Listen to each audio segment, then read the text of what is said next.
Okay, so welcome back to the Lift Your Life podcast. And like I promised you, I have got a guest on the podcast. I've been trying to get people on for ages, but like the typical adulting thing, when one person's free, the other isn't. And because I work weird hours, being an online coach, I typically work hours when people don't. So we've managed to get someone on, and it's going to be a really, really interesting and insightful podcast today. Now, I'm going to let Vicky introduce herself, what she does, what she's about, why she's kind of known on social media, but I basically found Vicky on, I think it was Instagram first, or it might be YouTube first. I can't remember which way around I found it.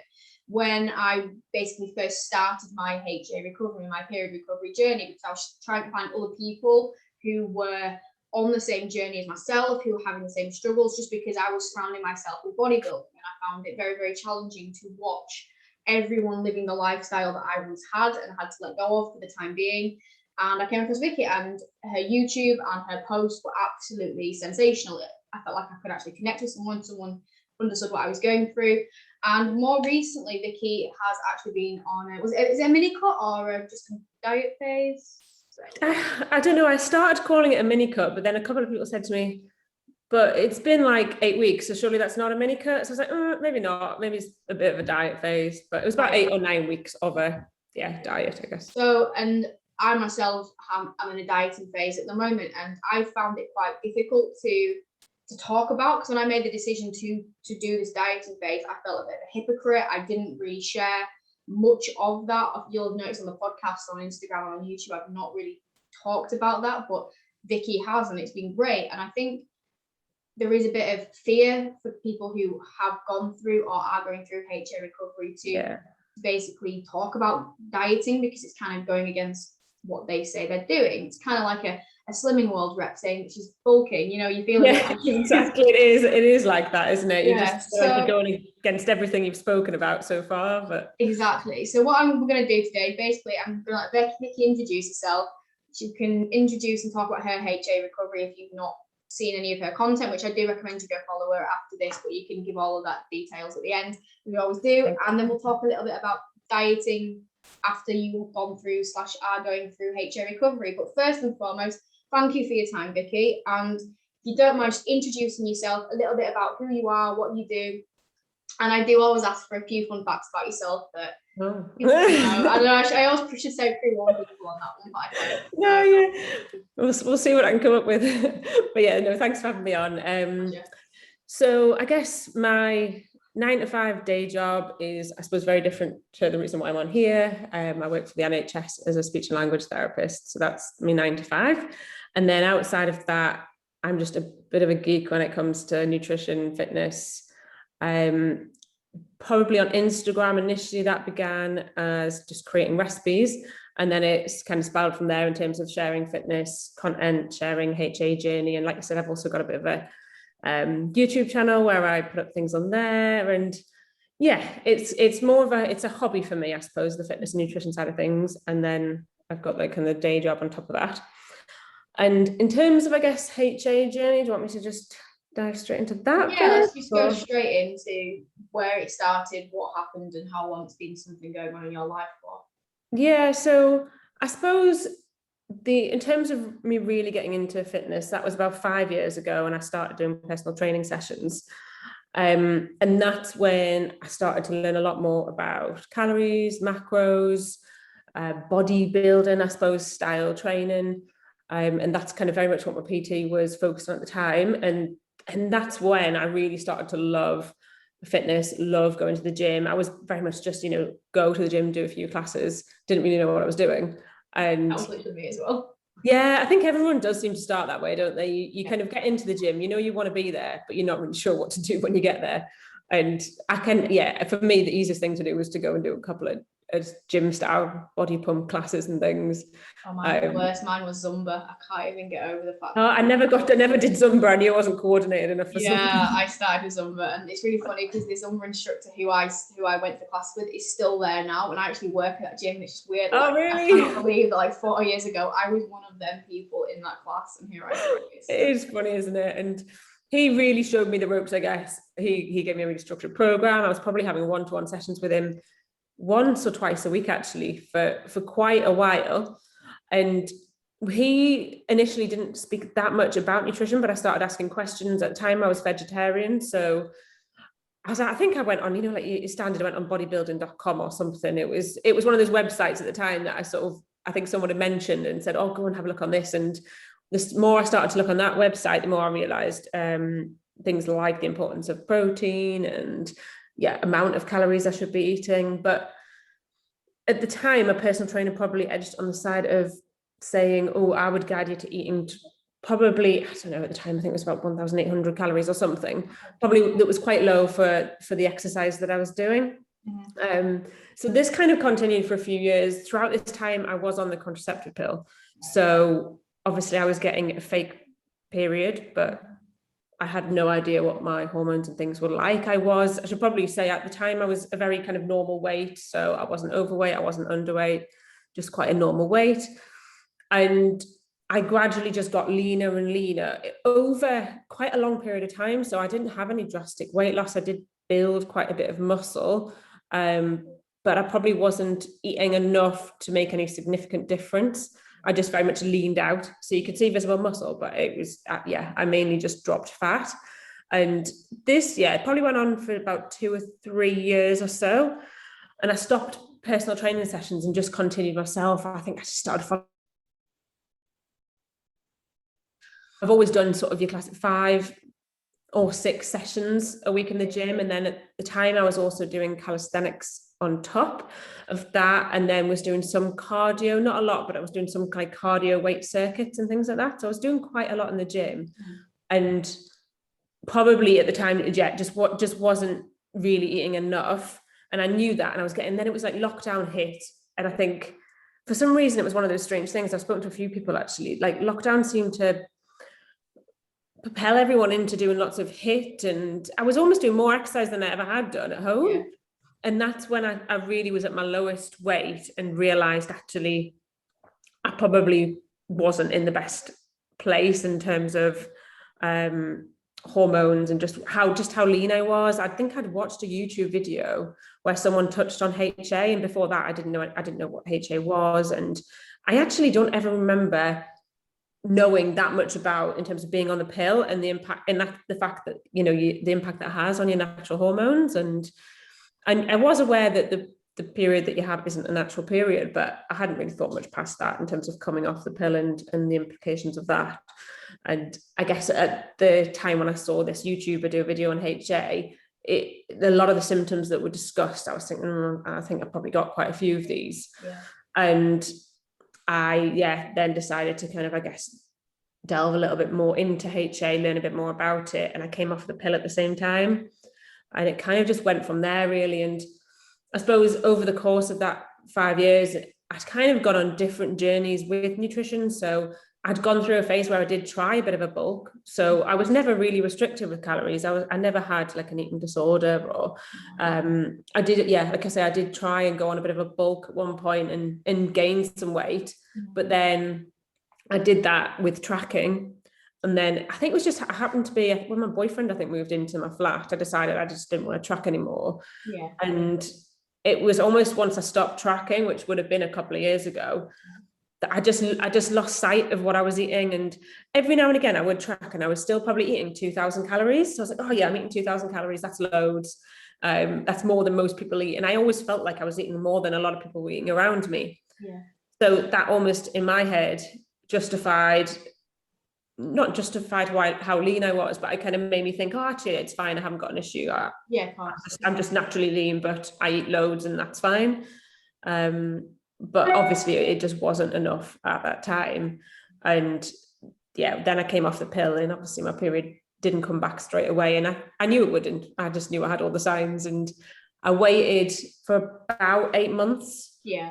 And then I went to my GP and thought, I'll get some blood tests done, and obviously all the hormone levels were low, and I knew that before I even got there, but I just thought, right, I need somebody to push me in the direction of, you need to do something about it. Yeah, because throughout that 8 months I was just continue as I was, in terms of eating the same and doing the same amount of exercise. And then once I'd got the blood test results back, and my GP actually he was quite good actually in the sense that he knew what HA was, and he said to me, this is what you probably need to do to get your period back. He didn't just try and fob me off or tell me to go back on the pill or anything daft that some people get. He did say, this is probably what you need to do.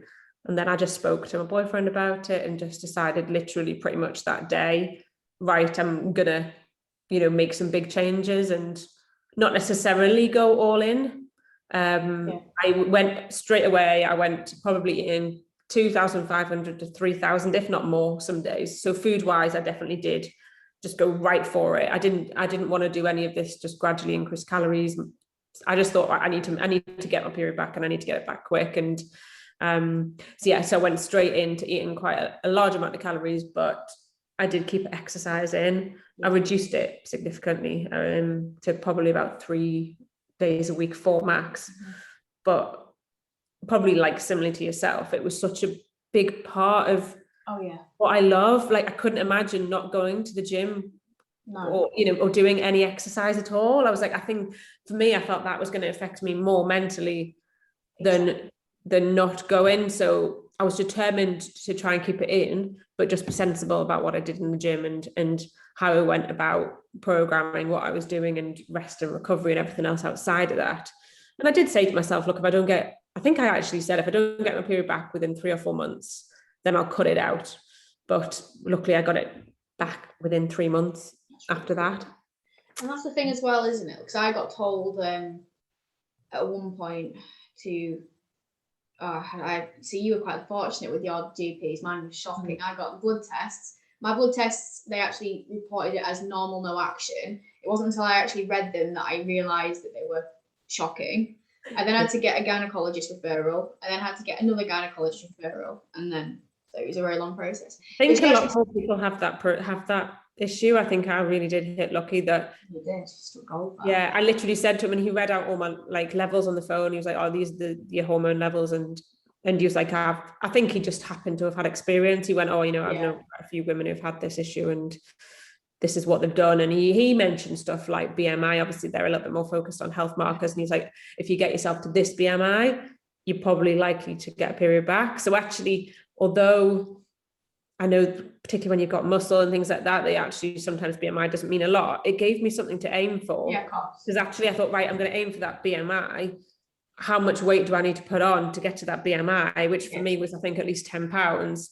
So then I set that as a goal for myself. I was like, right, I need to gain at least 10 pounds. And actually it did work. Yeah. So there might be something in that, those BMI scales anyway. But once I'd got to the BMI he suggested, I pretty much did get my period back, in fairness. Yeah. I think what you said about the not giving up exercise element, I completely got that. So I firstly got told just to taper it down early this year. And then when I actually had my main gynecologist appointment in April, she actually said to me, you need to just basically quit everything and just do like yoga or something. And the thing is with HA, because there's basically like your 3 components to it, isn't there? There's basically the stress, the training and the nutrition. Now for me, not having training in my life would just bring stress up even more, because for me, and I'm sure you feel the same, it's a huge part of what you do and what your day-to-day, part of your identity, but it's also something that helps you massively mentally with stress, mental health, and just identity. And I was like, I can't lose that, because if I lose that, I am nothing. Like, I don't have any outlet, I don't have any identity. It'll probably make me feel worse. So surely it's better to have some for mental sanity than just throw it in the bin, because surely that's just going to make you feel worse and just increase that point, which is probably not good. It's difficult. I mean, in fairness, with me, I did try and let go a bit of that identity, because I think I'd had this identity of just myself in terms of, I'm the one that goes to the gym all the time. I go to fitness classes. I can quite happily swan in the gym with my sports bra on, and I did have quite visible abs, and that was my identity in a sense of, I was the fit one, the lean one, the one who had abs, that kind of thing. And I had created this kind of persona. And in fairness, speaking to some other people, they said they kind of saw me as that as well, which I was like, fair enough. That's what I was portraying on social media. But I tried to completely let go of that. Although I knew fitness was always going to be part of me and part of my life, and I absolutely love it, and I always will, I did try and let go of that persona of how I saw myself or how I thought other people saw me. And that's what then allowed me to kind of move on, because I think to stick with that identity, I think I would have struggled even more with the weight gain and the changes that I had to make. So I tried to let go of that. And I did actually even go, you know, when you go back into the gym because this was actually so I gained most of my weight during a lockdown period, which was kind of handy in some respects because no one was seeing me anyway. But then also it did make it harder when I first went back into the gym, because there was a big noticeable difference in how I looked. And obviously, you know, when you go to the gym, you see the same kind of regulars and that kind of thing. But I was really surprised by the response. Actually, it was very positive in terms of, I did have a lot of people coming up to me saying, God, you look so much better, you look healthier. And I mean, I think sometimes people will just say what the nice thing to say, but it actually, a few people now keep coming up to me and they seem really genuine. And actually I feel like that now, and I feel very different to the person that I was pre-HA. I do feel like I've lost some of that identity, but in a good way. I've kind of almost regained a new identity, I suppose. Absolutely. That makes sense. Yeah. No, it really, really does. I was the exact same. So prior to my sort of starting the HA, I was completely immersed in the world of bodybuilding. I was like, that's my lifestyle, that's what I do, it's my passion. I first and foremost tried to just completely, like you, just detach myself from it. So I basically tried to unfollow everyone. I got rid of all my bodybuilding style clothing. I was like, I'm not even gonna do it anymore, you know, this kind of thing. But what I actually found is that was just me forcing myself to do it, to accept the process. Now that I'm kind of coming out of this other end, so to speak, you know, on the way up, I realized that was just a stupid thing to do, because I was just trying to just ignore it. Just like, you know, like a child, like I can't have it, so I'm not going to, you know, I'm not going to. Yeah. But what I have gained is a completely new identity from the stress element side of things. Prior to HA, I was probably one of the most stressed, anxious, on edge kind of people. And I've learned to manage that a lot better because I've been forced to manage it better, because I've not had training. And don't get me wrong, it's been hard at times. I've had some real dips of mental health, but because I've had to find a new way of coping and managing, I'm probably the happiest, most carefree, not stressed I mean, still stressed, don't get me wrong, but I'm a totally different person from that side of things. Yeah. So I'm grateful in that respect. Yeah, I think for me it was letting go of the control that was the biggest thing. I think I've just been one of those lucky people that never get stressed, and even through work and things like that, I'm not a stressed person. So I always knew that wasn't an impact for me on HA, but I think that was partly because of the control I had. Yeah. So the times when I had to let go of that control pre kind of start of the HA journey, that would bring on some stress for me.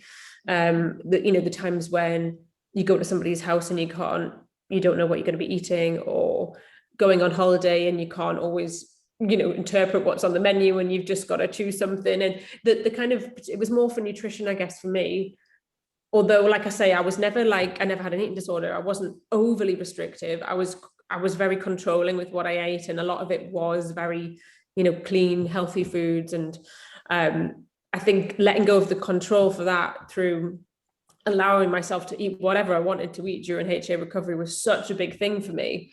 And it's meant that I don't even have any of those kind of thoughts now. And like you say, it makes you so much happier and healthier in lots of different situations and social situations, just in general, and also that food kind of focus. I was always focused on food, because thinking about it now, I knew I wasn't eating, and I know now I wasn't eating enough. And I think that's why I was so food focused, because I was just constantly thinking about the next meal, but I was constantly planning my next meals. Even though I wasn't tracking, I would be counting it all up in my head in terms of what I was eating. And I just had so much control around what I was eating, and fitness as well, to a certain extent. For me to have a couple of rest days a week, then I would really struggle. Whereas now the difference is just huge in terms of what I'll eat. I don't feel the need to control any of the food I'm eating, unless it's for a specific goal, obviously, which is where the diet comes in. But I see it all in a very different way to how I did then. It's not really control. It's more just about data in terms of focusing on a new goal and seeing it, and interpreting it, I suppose, in a very different way. So not in a controlling way, but in terms of actually a useful way of how it can then benefit me going forward. Yeah, sure. So just a bit of context then before we delve into the sort of the diet side of the podcast. How long have you had your period back for? What's it been like? And where you know, how long did you start to bring exercise up, down? So just a bit of context. Obviously, you said the majority was happening sort of the early end of this year, and obviously now we're getting towards the end of the year, which is really weird. But we are. So just a bit of context as to what's happening in that time and where you're at with things. So it was last October that I actually got my first period back. So it was the kind of second lockdown where I was going through the kind of weight gain. So I think I started that. I forgot that we had more than one lockdown. Yeah, I know. All went into one. So it was actually June last year that I went into, when I kind of went all in, I suppose. Okay. And it was like towards the end of June, and then I got my first period end of September, beginning of October. And then I did the classic don't do anything for 3 cycles. So I'd read a lot about that, and it made sense to me. I was like, why make any changes if it's working? And I've just got my first period back. I'm not going to do anything to change it. So for 3 months, I made absolutely no changes. My cycles were quite long, but it was still within kind of what you would class as a regular cycle, but they were definitely on the long end. It was more like 40 plus days. The first couple were like that. And then in January, so that was sort of my first month, I guess, after having the 3 cycles, I did start to increase the intensity and the duration and the amount of exercise I was doing a week. So I think I went up to 4 sessions a week, but doing more of my normal intensity. I did do a bit of a gradual transition, but to be honest, I kind of pretty much just decided then, all right, I'm going to give it a go and see how my body reacts. And it was absolutely fine with it. So I guess gradually between January and May time this year, I just kept increasing the intensity with exercise, and I saw no side effects on my period at all. If anything, my cycles just became more and more regular. So the cycle length reduced. Everything seemed absolutely fine. So I probably had about 9 or 10 periods post HA recovery before I then started thinking about kind of where I wanted to take things in terms of what was my next goal going to be. And that's when I started thinking a little bit more about building more muscle and building more strength. And for me, I knew to do that, I would definitely have to be, because I was probably hovering around this time around sort of maintenance calories. So I'd put on about 15 pounds, I think, overall, and I just kept increasing. So particularly for the first 3 cycles, my weight was still going up because I was still in a surplus. And then it would sort of plateau, increase a bit. So I was probably hovering around maintenance, maybe a small surplus of calories. But I did get to a point where it wasn't necessarily, a bit of it was about how I looked, I won't lie. A bit of it was I was getting a little bit uncomfortable with the amount of, I mean, I was definitely one of those ones that just put it all around the stomach. I think a lot of girls going through HA do generally put the weight on around the stomach. For obvious reasons, really, in terms of your body's kind of protective mechanisms. And I became quite uncomfortable with that. And I was quite happy, in fairness, with the rest of my body, but I just felt like a bit uncomfortable with the amount of weight around my stomach. And I knew I had overshoot my kind of set point, I suppose, that the term I guess they used for when your kind of body is supposed to be at the point where it is happy to have a period and it feels healthy. I suppose I knew I'd overshoot that because I'd kind of continued to gain weight post getting my first period. So I knew then I had room to maneuver in terms of I could probably lose a bit of weight and that wouldn't impact on my cycle. And I knew I wanted to go into a bit of a muscle building phase, and I wanted to do that in a more optimal way rather than just gaining more fat. I mean, obviously that would happen anyway, but I wanted my body to be in a slightly better composition, I suppose, to go into that phase, basically. So I'd thought about it for a good few weeks and actually just thought, you know what, the worst case scenario is if it affects anything, I know I can just increase calories, I can stop it. So I just thought it was worth a try. And I just thought, as long as I don't decrease calories too much or do anything in terms of, you know, really adding in loads of cardio or really pushing the exercise, I knew I could probably do it in a way that, yeah, still enabled me to keep my period and for everything else to be fine. Yeah. So yours is very, very different to mine. Yours is probably the better way of doing things in terms of actually getting your period back and then going into it. See, for myself, I was in a very strange position because where I was when I kind of started things was February was when I first kind of got any sort of inkling I need to bring things down. At this point, I was kind of reaching a point where I was quote unquote peak off season, because that, you know, sort of high threshold of where I'd want to be on a body fat level. Yeah. At that point, we then we kept food pretty high, decreased exercise. It was then in April when they said you need to bring food down more. So again, we increased food, decreased exercise. My body was continuing to gain weight. I stopped weighing myself. And then a bit more, I said, you know what, I wanted to fully immerse myself into this again. So less exercise, more food. And I got to a point in June where I just couldn't do it anymore because I'd gained that much weight that I just felt, and for me in my job as well, I did feel the pressure to look a certain way. Yeah. Especially because the year before I'd done a photo shoot where I was pretty much almost stage lean. I was shredded. I was tiny. From that to where I got to, it must have been something crazy. Like, I don't know exactly what I got to right at the end before I started my diet, but it must have been, 40, 50 pounds above that weight, that photo shoot weight, which is for 5'3" human, very significant. Yeah. Yes. And I just remember ringing my coach and just like, I know we need to put health first, but I can't do it because I'm just nothing fits. I've already bought clothes in a bigger size and nothing fits, and I know we need to prioritize health, but I just can't do it.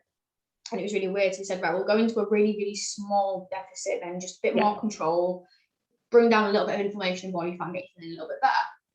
And I got my first period. I was like, oh God, what do I do now? Do I not do this? But we have managed to keep. I've had my second one. Things also good.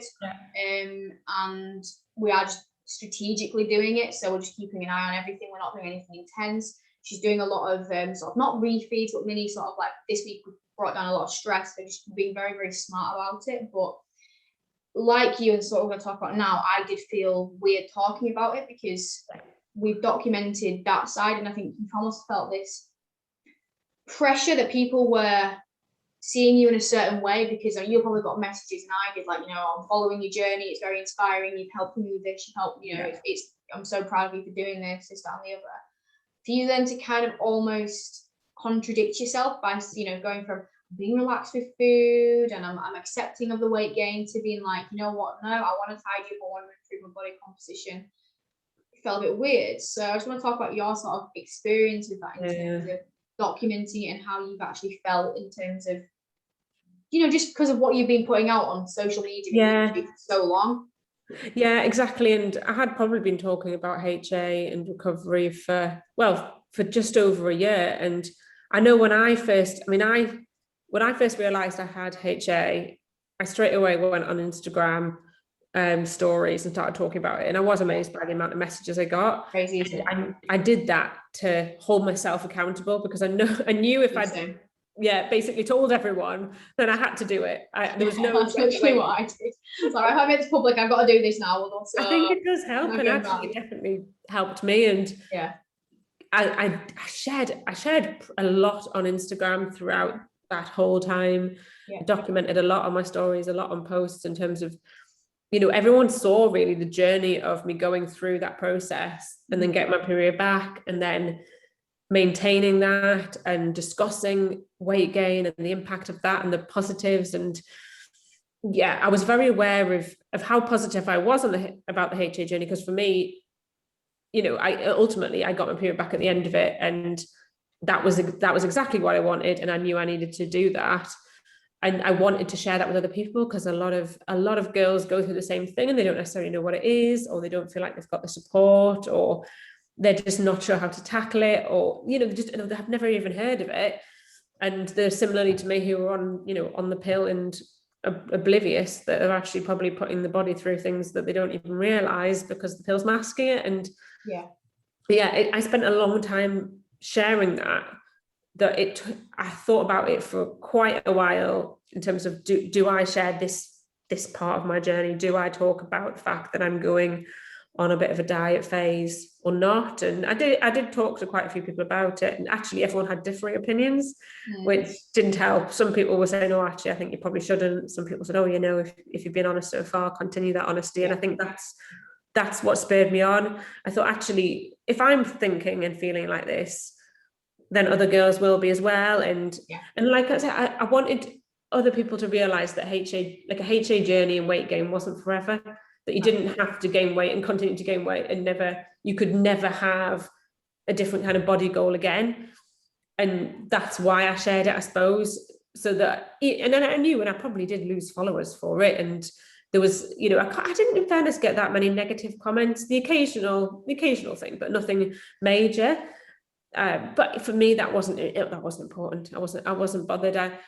I knew as long as I shared it in a way that made it clear that I was still prioritizing my health. Yes. I thought that would kind of allow me to share it and not affect other people's journeys, or not try. And, you know, I knew I was never going to get to a point where I was really lean, or where I was going against why I'd put on the weight in the first place. Yeah.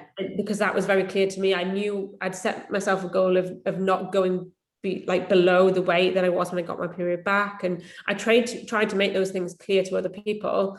And yes, there was an element, like I said, in terms of me not being quite so happy with the way I looked, but that wasn't the primary reason really for me losing weight. It was actually in terms of the body recomp that I wanted to go through. So so I just thought, if I can share it in a more positive way in terms of why I'm doing it, and actually it's a small period of time where I'm just going through a bit of fat loss, and I'm optimizing other things in terms of sleep, in terms of recovery, keeping the rest days. I'm not hammering the cardio, because for me, I knew if I started adding in lots of cardio, I knew that could spiral into me being, you know, in probably too much of a deficit and too much stress for my body, because that's what I was doing. And for me, I knew that was going to be way too much stress. Whereas I actually knew if I could do it more through nutrition and just through the calorie side of things, that actually the stress would probably be lessened. And actually throughout the majority of the diet phase I was on, I wasn't really, really hungry, and I never felt that many negative side effects. I mean, obviously I had my days where I was more hungry and things, but I didn't feel like I was putting my body through a lot of stress during that time. Whereas I think if I'd maybe, you know, it can be easy to spiral into, I'll just lose a little bit more. But because I said, right, you're not going below that weight you were when you got your period back, I think it made me stop at that point. I think actually I stopped a bit sooner, because I got the first cycle of my diet was absolutely fine, and then the second one was late.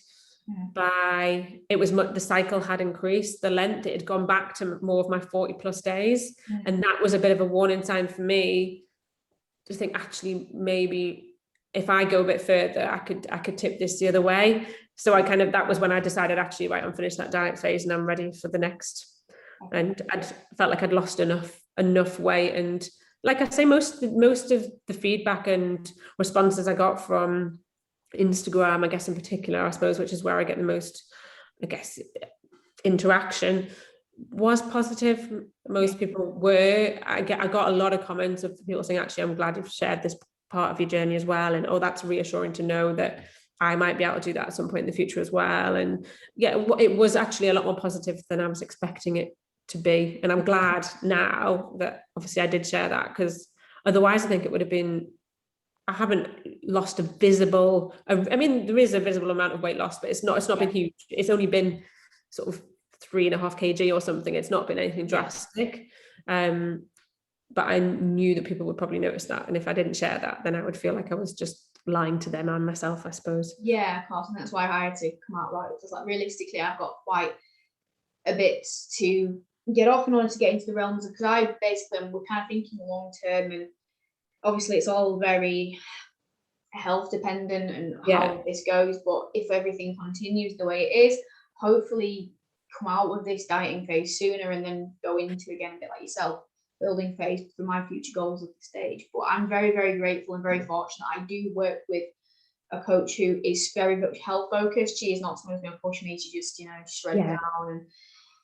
And we are monitoring things. Yeah, she's absolutely immense, absolutely amazing. I cannot fault her at all. She's been an absolute godsend. I know many coaches would not have prioritized that the way that she has, and she's very, very on it with me. Like, I think throughout the last few weeks we've actually had multiple check-ins, and like this week we've had like 3 because I was reporting some.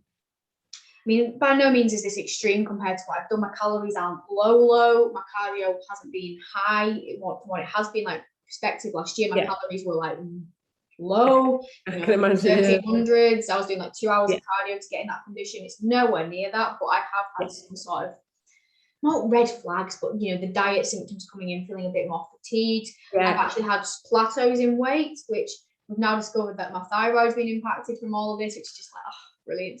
I know, it's just a compound effect, isn't it, with things, and it's really hard, I think, because, and I mean, for me, most of this I figured out on my own as I've kind of just got on with it. I'm a bit of a geek in that I do listen to a lot of podcasts, I do a lot of research, and I watch a lot of YouTube videos, and obviously some of it's probably not all factual, but I definitely try and absorb what is. And I've just guided myself through it. And I suppose obviously although I'm going into it, like, I really want to build more muscle, mine's it's for different reasons, where obviously for yourself, you've got a little bit more of a clear focus of, I might want to step on stage.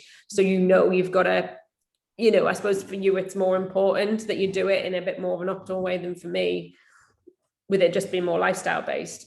It doesn't have quite so much of a significant impact on. For sure. And the thing is, I do want to do it, and it's an absolute passion. So I didn't get to do it last year because of the overrunner, but I am also very, very, very aware, because at one point, I mean, I think the gynecologist I saw, I'm not going to get into it, but apparently she's just trash, because I'm supposed to be a woman and she's just a nightmare. But anyway, the things that she initially told me shocked me to the point where I just literally, I've never felt that way in my life. Like, she initially told me, like, you'll never be able to exercise again properly, you'll never be able to train properly, you're probably never going to be able to have kids naturally.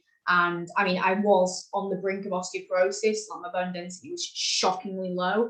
And to hear all that at 22 is like, wow.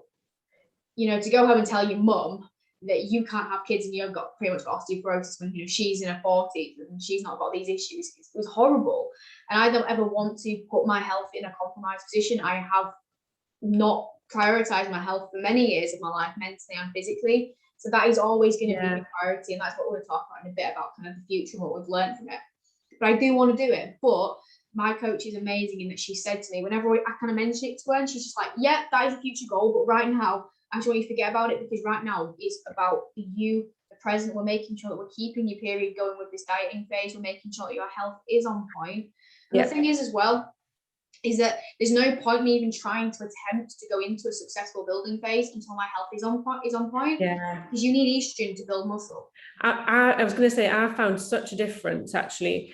Funnily enough, when I first started when I've got my period back after the HA, I wasn't really even trying in the gym then, because that was when I was initially still sort of keeping intensity quite low. I wasn't really progressively overloading, but actually I did see quite a lot of progress in terms of muscle building during that. It was almost like I got those kind of newbie gains again from 5 years ago. But I think it was because my hormones were where they should be. My body felt in a good place to build muscle. And I have actually seen quite a bit of progress just even since then, even through the diet phase that I've just done. I still actually felt like I was building some muscle. I probably wasn't. I probably could just see a little bit more. But when you sort of think, actually, I never lost strength at all. I never decreased.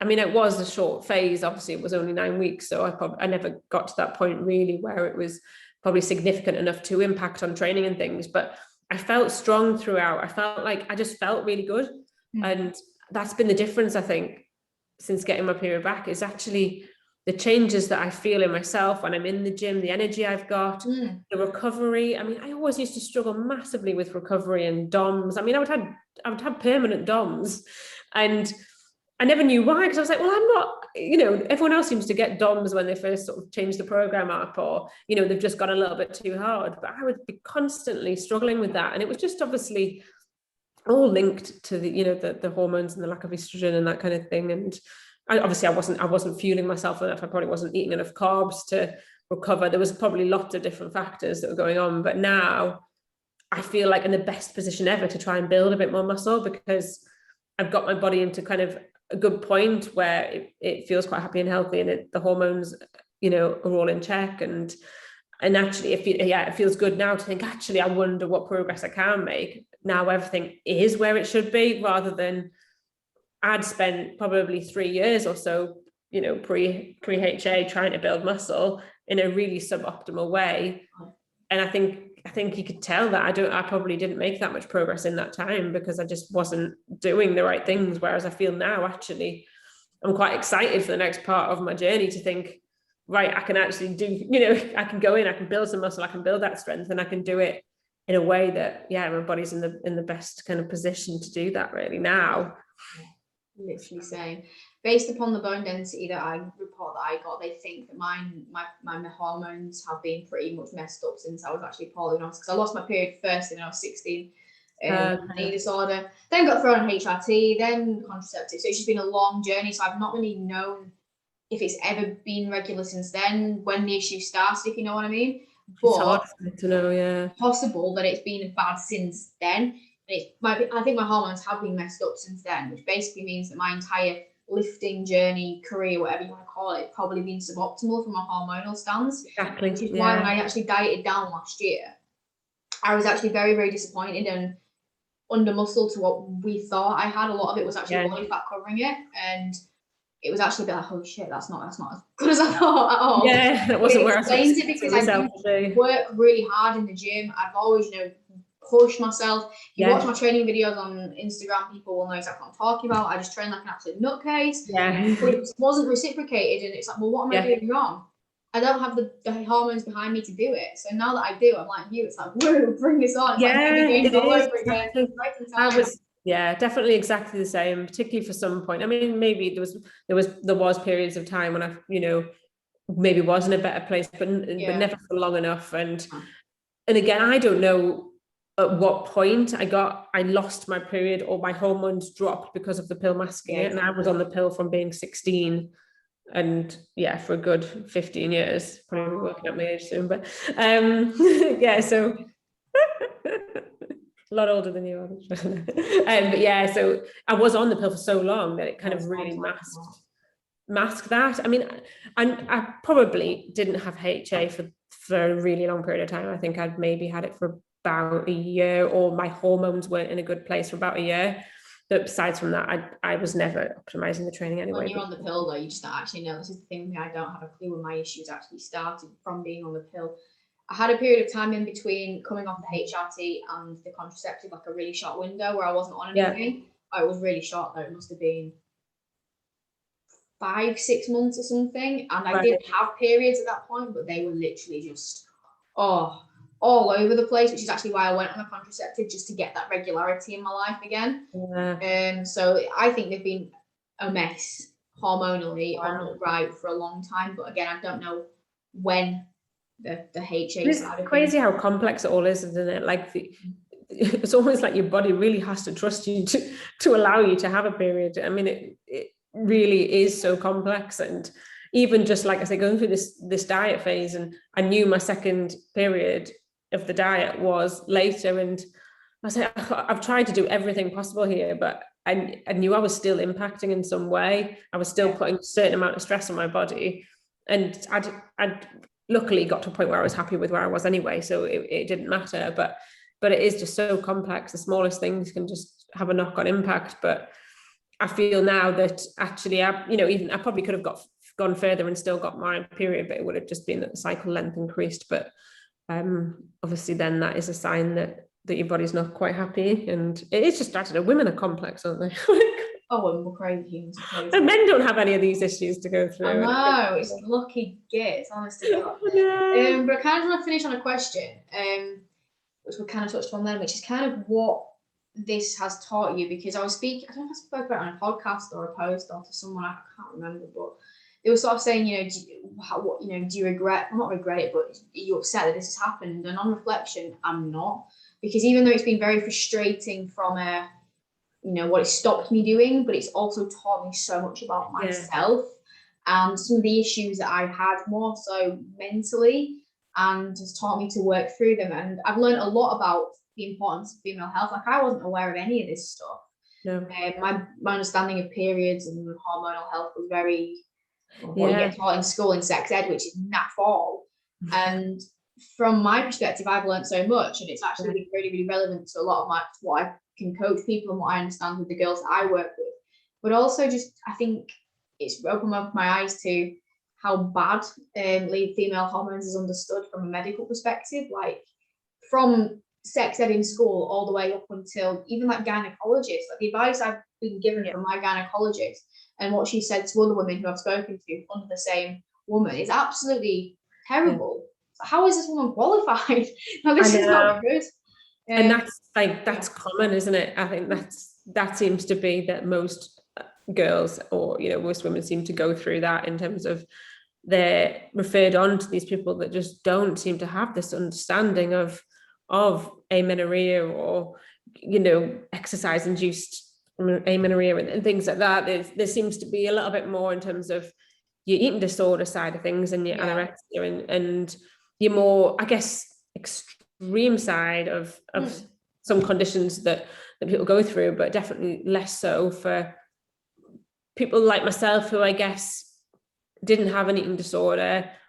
If you stuck me on the scales, I wasn't classed necessarily as underweight. I was low average, but I was still within the right BMI ranges. I probably didn't tick any boxes for anyone to be concerned, but it's there, and that's, I think, a lot more people are experiencing that side of things than necessarily your ones that are coming from more of an eating disorder background, and where it is a little bit more understood. And like you're saying, I don't think I would change anything really, only because I do feel it's allowed me to help so many other people just by talking about it. And that's been the most positive thing for me, is getting those messages off lots of girls saying, oh, like, I'm so glad you've shared this, or I didn't know that, you've really helped me, or you've encouraged me to do this, you've encouraged me to do that, or I'm now starting my kind of all-in journey because of you, but I'm still managing to do this because I'm trying to sort of follow some of the principles that you've done. And I've always said, I'm not a health professional, I am a health professional, but not in this area. I'm not qualified, and I'll never say I've done this, you should do that. But I will always share, oh, this worked for me, that might work for you, or you might need to do this. And I always try and make that very clear. And that's why I don't regret any of it. And, there's definitely things I'd look back and think, oh God, that was a bit stupid, or I'd done that differently, particularly around some of the control I had around food. Yeah. I wish I didn't let that control me, because I probably at times did miss out on things. It did affect some of the holidays I went on. And so small little things like that, yes, I maybe would go back and change, but the actual whole process of going through HA and sharing that, I don't regret any of it, because I do feel like I've learned, like I say, a lot about myself along the way. And I've become one of those people who's tracking my periods, and I'm feeling this today, I'm feeling that today, and I've actually become really interested in it, because it is fascinating when you've not had it for so long. Because I'd not had a natural period since I was like 16, so for like 15 plus years, you kind of you forget about all those things that happen around that time of the month and all the symptoms you get. And I had become quite fascinated by it, and the things that I know now, and the things I've learned from going through this process, and even just things like sharing some of the videos on YouTube. And I don't think I would have done any of that if it wasn't for going through HA. And I just feel like I've learned so much about myself, and it's given me a really clear way of where I want to go now that I probably wouldn't have had without going through that process. So I wouldn't change it. Just wasn't it what it is, isn't it? I also think with any situation you can be like, well, it can either just make or break you.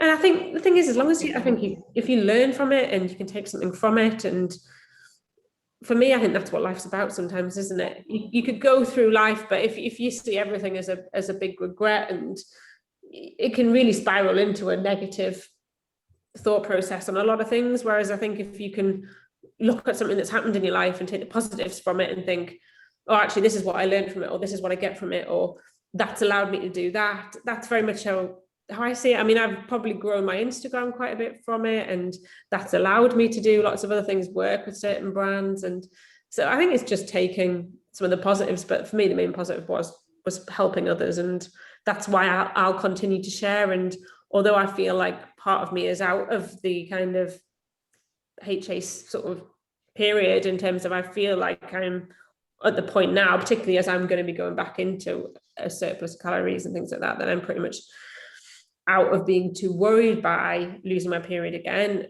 I'll definitely still keep sharing with those on Instagram, on YouTube, and just talking about different things that I feel aren't shared enough. Yeah. HA now is shared so much more than it was a year ago when I shared it, definitely. But even little things that I've been touching upon on Instagram recently, things like orthorexia and other conditions that actually I don't think are spoken about enough. And so I still want that to be a big part of I guess, yeah, my social media and just going forward in terms of helping others, along with my recipes as well, of course. Gotta have the good food alongside it. Absolutely. And that actually brings us on really nicely to the final question it's a signature question of the podcast that every single guest asks. Bit of a make or break one as well, or literally, I've got a good vibe from you, but if you give the wrong answer to this, oh no. So because I'm an absolute cereal fan, it's my ultimate favourite. And during this dieting phase, I will not lie, my cereal has been very poverty, very minuscule, and that is why I'm very excited to get into the stuff once I can have all of the post-workout cereal. But what is your favourite ultimate cereal? That is the question.